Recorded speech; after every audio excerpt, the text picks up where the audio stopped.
विद्यार्थियों, इस क्लास में हम आज अध्ययन करेंगे हिंदी साहित्य के एक मूर्धन्य कवि और छायावाद के आधार स्तंभ जयशंकर प्रसाद का। जयशंकर प्रसाद का जन्म काशी में हुआ और इनका परिवार एक बड़ा ही संभ्रांत और धनी परिवार था। किंतु विडंबना ये कि इनके बाल्यकाल में ही इनके पिता का निधन हो गया और सारे कारोबार का बोझ वो इनके और इनके बड़े भाई शंभुनाथ के कंधों पर आ गया। इनकी पढ़ाई थी वो छूट गई, कारोबार में इन्हें ध्यान देना पड़ा, लेकिन घर में रहकर ही इन्होंने स्वाध्याय के माध्यम से हिंदी, संस्कृत, पाली, अपभ्रंश, फारसी इत्यादि भाषाओं का विशद अध्ययन किया। और इस विशद अध्ययन के साथ साथ इन्होंने दर्शन, साहित्य और दूसरे विषयों का भी अध्ययन किया। ये बहुमुखी प्रतिभा के धनी थे और हर क्षेत्र में, हर विषय पर इन्होंने अपनी लेखनी चलाई है। जयशंकर प्रसाद मूलतः कवि थे, लेकिन इन्होंने नाटक एवं कहानी साहित्य भी प्रचुर मात्रा में लिखा। इनका लिखा हुआ साहित्य उच्च कोटि का है, जिसमें इनके नाटक हैं वो राष्ट्रीय भावना से ओतप्रोत। इनके काव्य की प्रमुख विशेषताएं, या यूं कहें कि इनके गद्य की, नाटकों की प्रमुख विशेषताएं वो है राष्ट्रीयता की भावना। काव्य में भी इनकी राष्ट्रीयता की भावना देखी जा सकती है। उच्च कोटि के कवि तो ये थे ही थे, इसके साथ व्यक्तित्व के धनी थे, बड़े आदर्श और मिलनसार हंसमुख व्यक्ति थे। 48 वर्ष की अल्पायु में ही इनका निधन हो गया, परंतु इस छोटी सी अवस्था में ही इन्होंने हिंदी की अथाह सेवा कर दी। इनका लिखा हुआ कामायनी हिंदी साहित्य का एक प्रमुख आधार स्तंभ है, हिंदी साहित्य में मील का पत्थर है। इनकी अक्षय कीर्ति का आधार इनका लिखा कामायनी है, जिसमें मानव सभ्यता के आरंभ की कहानी है कि किस तरह से धरती पर प्रलय आती है और आदि पुरुष मनु और उनकी पत्नी श्रद्धा और कुछ गिने चुने उसके परिवार के लोग ही उस प्रलय में बसते हैं, और उसके बाद इनका परिवार है वो कैसे आगे बढ़ता है। तो सृष्टि के पुनर्निर्माण की सारी कहानी, जिसमें आधुनिक सोच है, रहस्यवाद है, मानवतावाद है, आस्था है, वह कामायनी में इन्होंने रचना की। और उस रचना के माध्यम से इन्होंने यह सिद्ध कर दिया कि वह वास्तव में एक बड़े ही प्रखर विद्वान और उच्च कोटि के कवि हैं। जयशंकर प्रसाद की बात की जाए तो बात आती है उनके काव्य की काव्यगत विशेषताओं की। काव्यगत विशेषताओं में सबसे पहली उनके काव्य की जो विशेषता है वो है प्रेम भाव। प्रेम भाव। जयशंकर प्रसाद आधुनिक काल के कवि हैं और उस समय जो एक नया वाद, एक नया आंदोलन हिंदी साहित्य में चला, जिसे छायावाद के नाम से अभिहित किया गया, उसके वो प्रमुख कवि हैं। छायावाद के 4 प्रमुख आधार स्तंभ माने गए हैं, जिनमें जयशंकर प्रसाद, महादेवी वर्मा, सूर्यकांत त्रिपाठी निराला और सुमित्रानंदन पंत। इन सभी के काव्य में एक चीज बड़ी प्रमुखता से आई है, वो है प्रेम भाव या प्रेम तत्व। प्रेम का बड़ा अनूठा और उदात्त रूप हम जयशंकर प्रसाद के काव्य में देखते हैं। इनकी कविताओं में प्रेम का एक आदर्श रूप हमें दिखाई देता है, और वो प्रेम है जिसमें रीतिकालीन काव्य की मस्ती है, आनंद है, और इसके साथ ही एक नया रूप है जो आधुनिक नई पीढ़ी के युवा मन को ग्राह्य होता है। ऐसे प्रेम का उदात्त चित्रण, जिसमें शुद्धता है, पवित्रता है, निश्चलता है। ऐसे प्रेम का चित्रण कवि जयशंकर प्रसाद ने किया है। प्रेम के चित्रण में कहीं भी मांसलता या वासनापरक चित्रण इनके काव्य में नहीं मिलता है।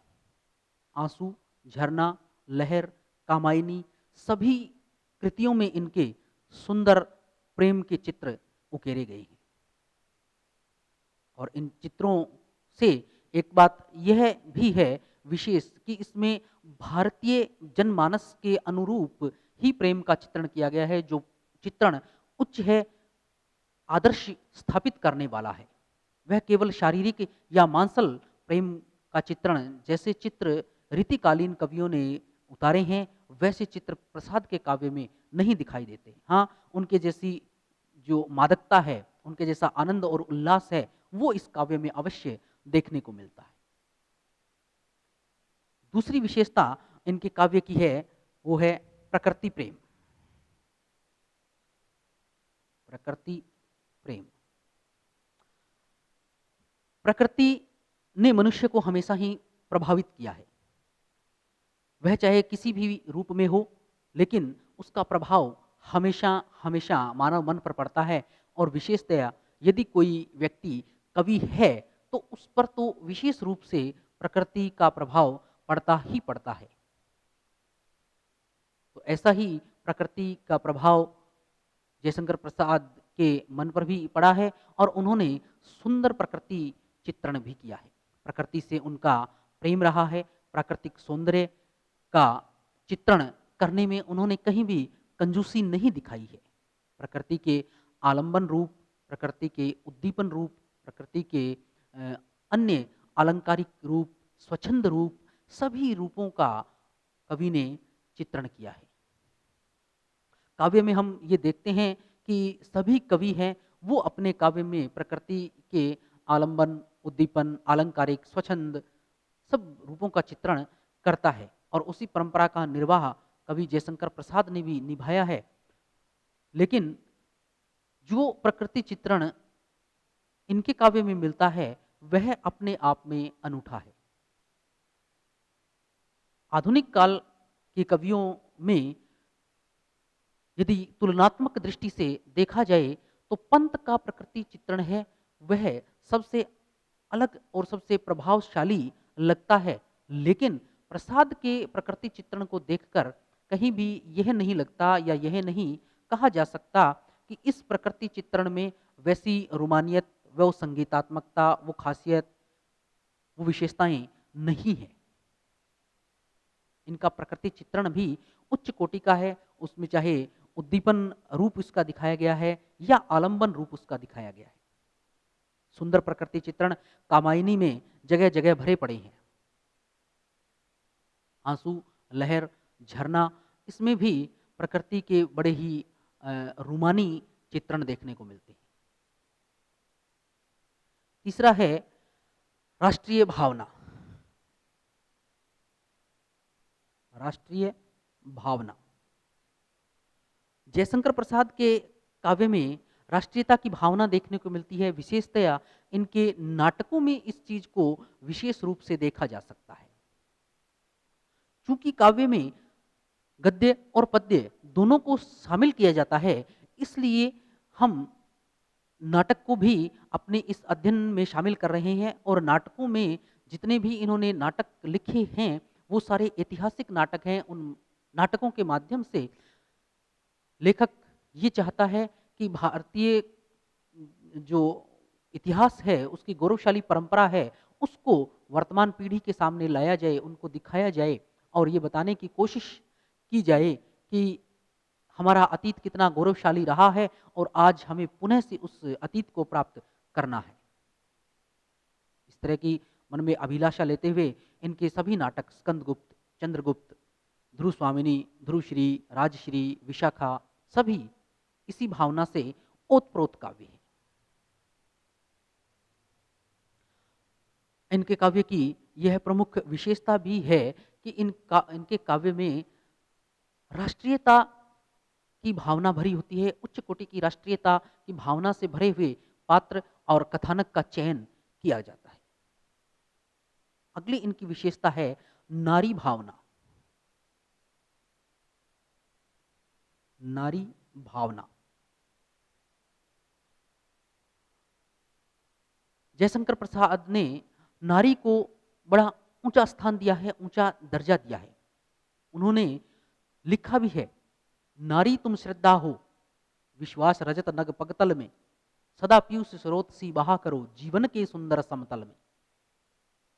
नारी तुम केवल श्रद्धा हो, श्रद्धा का वर्णन किया गया है। कामायनी में ऐसे नारी के सुंदर चित्रण अनेक स्थानों पर बिखरे पड़े हैं और ऐसे ही इनके अन्य काव्यों के अंदर भी नारी को बड़ा ऊंचा स्थान दिया गया है। ध्रुवश्री नाटक में भी ध्रुवश्री एक ऐसी लड़की का वर्णन उसमें दिया गया है जो बड़े ही ऊंचे आदर्शों वाली है और जिसने भारतीय राजाओं, जिसमें प्रमुख है खारवेल, अग्निमित्र और पुष्यमित्र, उनके मनों में भारतीयता की भावना को जगाने वाली उनको दिखाया गया है।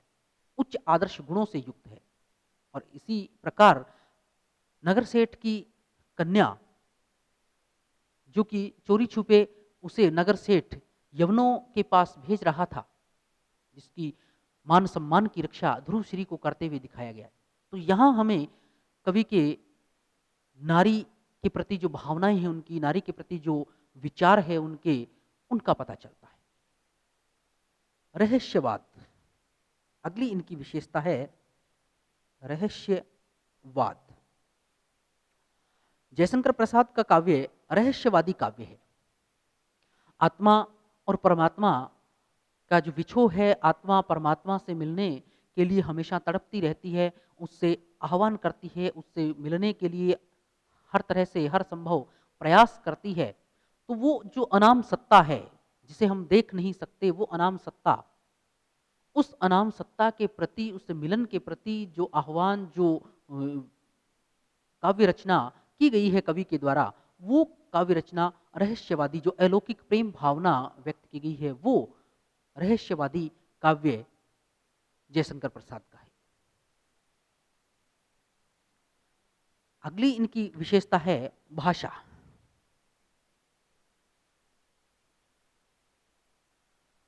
जयशंकर प्रसाद की भाषा शुद्ध, सरल, परिमार्जित, परिष्कृत, प्रवाहमयी, खड़ी बोली हिंदी है।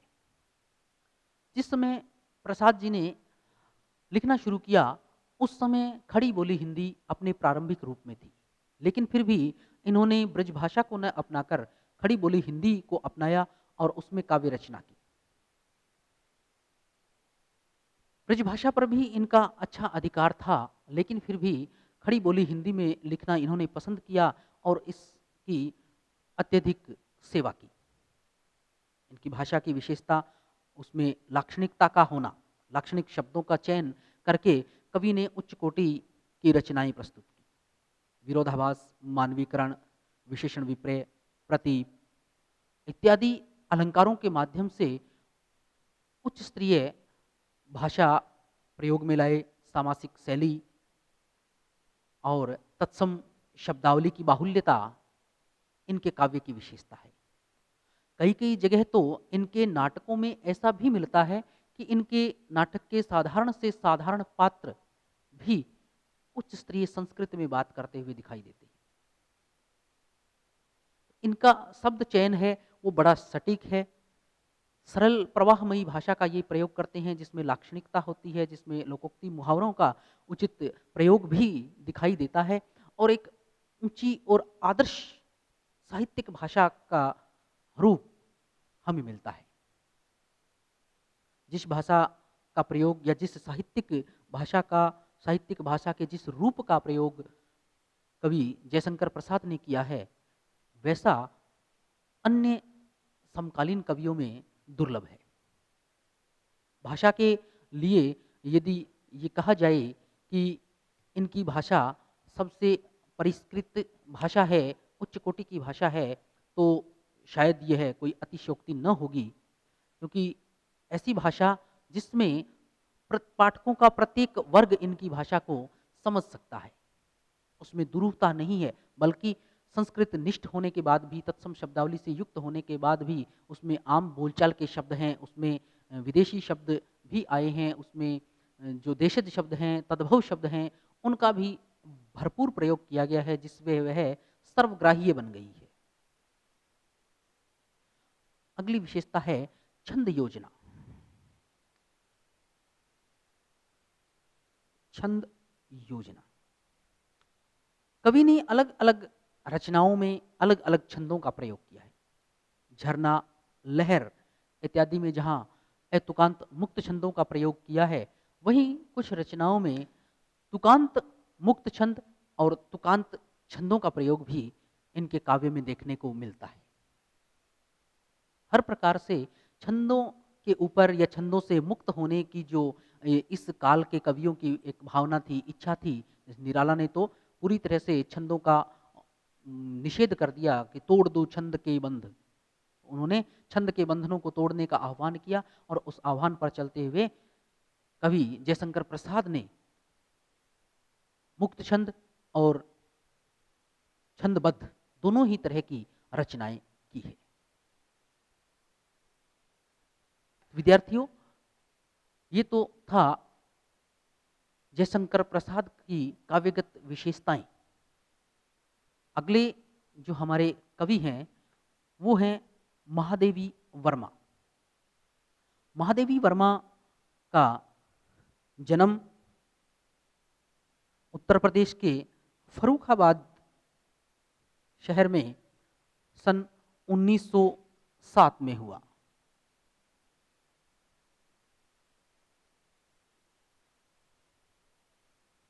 अल्पायु में ही इनका विवाह कर दिया गया, लेकिन इन्होंने अपनी शिक्षा को सतत जारी रखा।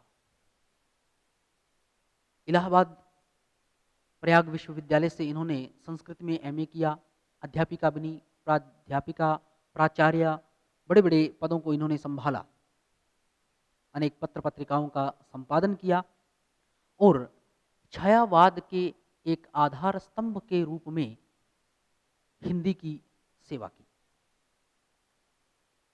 महादेवी वर्मा का काव्य रहस्यवादी काव्य कहा जाता है।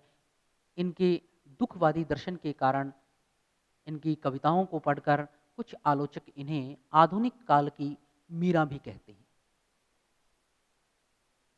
इनके काव्य की चर्चा करें तो उसमें सबसे पहले है कि महादेवी वर्मा के रहस्यवाद की विशेषता।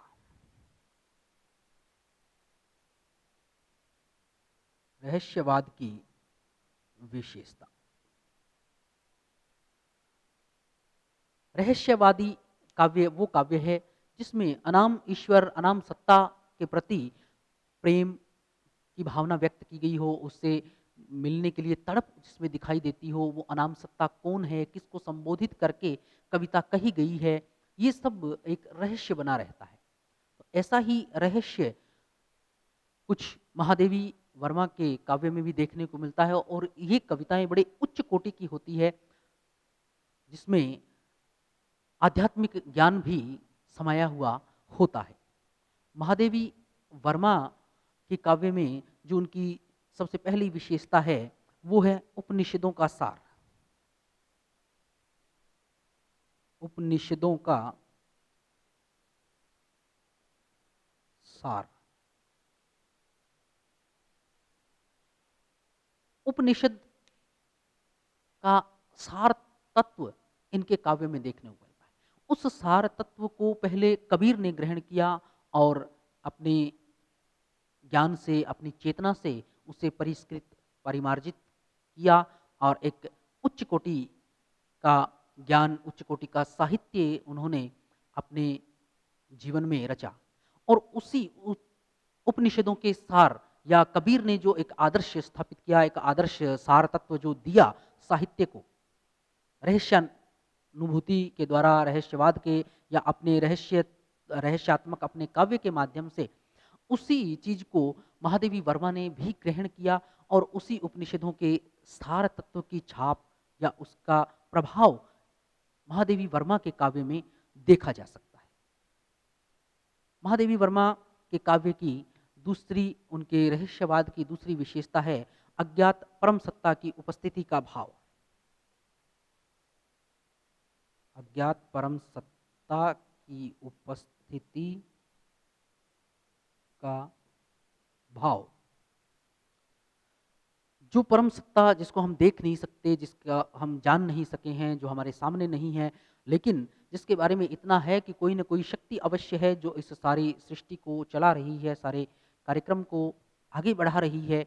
वो परम सत्ता, वो अनाम ईश्वर जो अलौकिक शक्ति है, वो हमारे सामने उपस्थित है। इस तरह का भाव हमारे साथ है हमेशा, हमारे पास है हमेशा। इस तरह का जो भाव है, वह भाव हमेशा महादेवी के काव्य में उपस्थित रहता है। वह भाव हमेशा लगता है कि कहीं न कहीं जो ईश्वरीय शक्ति है, उसको कवित्री अपने पास अनुभव कर रही है, अपने आसपास उसे देख रही है और उसी को वो आह्वान कर रही है, उसी के को देख करके, उसी को अनुभव कर करके वह अपने काव्य की रचना कर रही है। अगली उनके काव्य की विशेषता है दुखवाद की प्रधानता। दुखवाद की प्रधानता। महादेवी वर्मा के काव्य की ये एक बड़ी विशेषता है कि उनका काव्य भी नानक और गौतम के दर्शन से प्रभावित है और वह दुखवादी काव्य है। इनके जीवन में इन्होंने जो अनुभव किया, जो दुख इन्हें मिले, उन्हीं दुखों की अभिव्यक्ति इनके काव्य में दिखाई देती है और वही इनके दार्शनिक तत्वों में भी दिखाई देती है। इनके दर्शन, इनके रहस्यवाद की ये विशेषता है कि वह दुखवादी दर्शन पर आधारित है। इनके काव्य में दुखों की प्रधानता है, इसलिए इनके रहस्यवाद को दुख की प्रधानता वाला रहस्यवाद, जिसमें ईश्वर के से विछोह के कारण, उससे बिछड़ने के कारण, उसके वियोग में कवित्री की आत्मा तड़पती रहती है और उसी तड़पन की अभिव्यक्ति इनके काव्य में होती है। अगली इनकी विशेषता है अद्वैत की भावना। अद्वैत की भावना। कवित्री महादेवी वर्मा के काव्य को हम देखें तो उसमें हम ये पाते हैं कि उनके काव्य में अद्वैत की भावना है, द्वैत नहीं है। आत्मा और परमात्मा दो अलग अलग दिखाई नहीं देते। उनके रहस्यवाद की विशेषता है कि आत्मा और परमात्मा दोनों एक हो गई हैं, अद्वैत है, दो नहीं है वो कहीं भी। आत्मा और परमात्मा एक हो जाना चाहते हैं, वो एक ही है, एक ही चीज के दो अंश हैं, लेकिन उनमें अलग अलग होने की भावना नहीं है कहीं। अगली विशेषता इनके काव्य की है वेदांत दर्शन।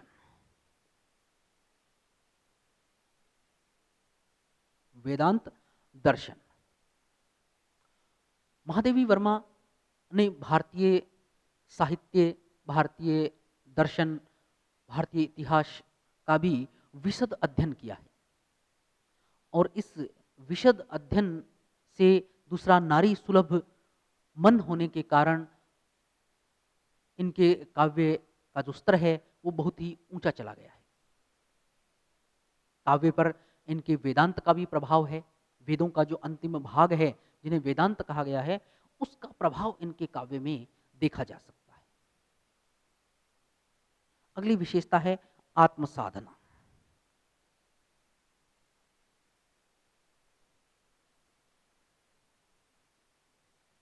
आत्मसाधना।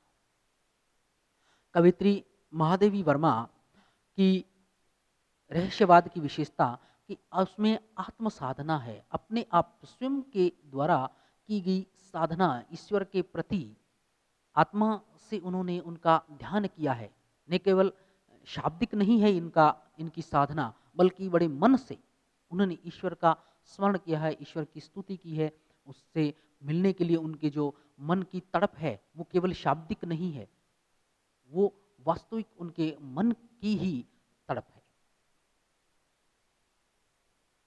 तो ये तो है महादेवी वर्मा के रहस्यवाद की विशेषता।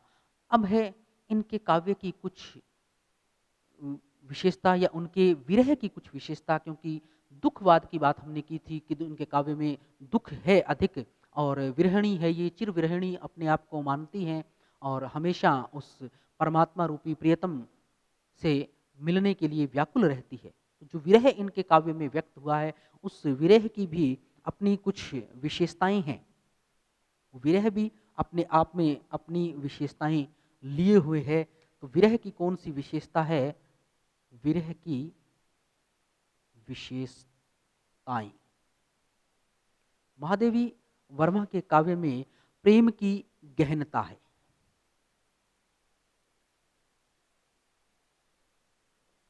प्रेम की गहनता है, नारी सुलभ मन होने के कारण इन्हें हर चीज़ से अत्यधिक प्रेम है।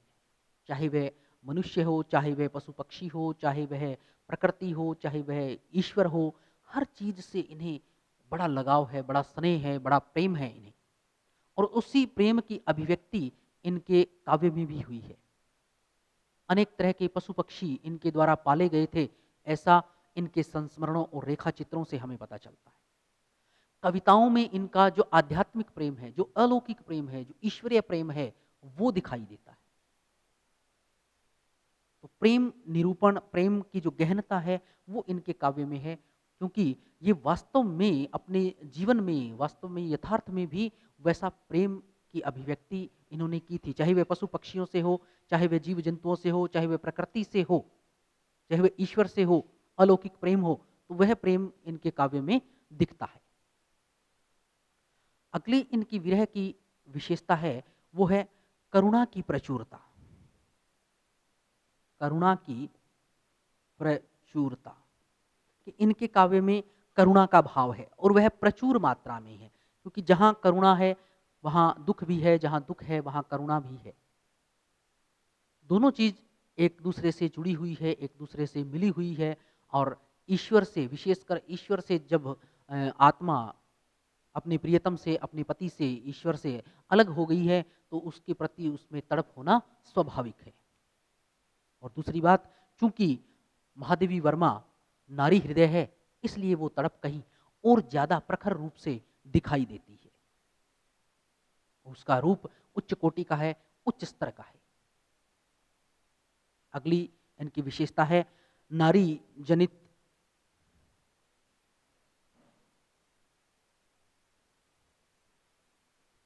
सात्विकता। नारी हृदय होने के कारण इनके काव्य में सात्विक भाव दिखाई देते हैं।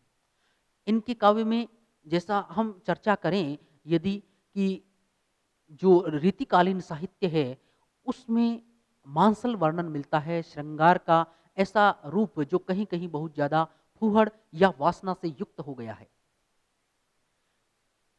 ऐसा वर्णन कहीं महादेवी के काव्य में नहीं मिलता। वो एक उनका काव्य सात्विक भाव, आदर्श भाव लिए हुए है, क्योंकि वो नारी हृदय है। और नारी जनित ऐसी सात्विकता का भाव होना स्वाभाविक भी है। इनके स्थान पर यदि कोई पुरुष होता, तो शायद कुछ वर्णन उनका इससे थोड़ा अलग हो सकता था। अगली इनकी विशेषता है विरह की आध्यात्मिकता।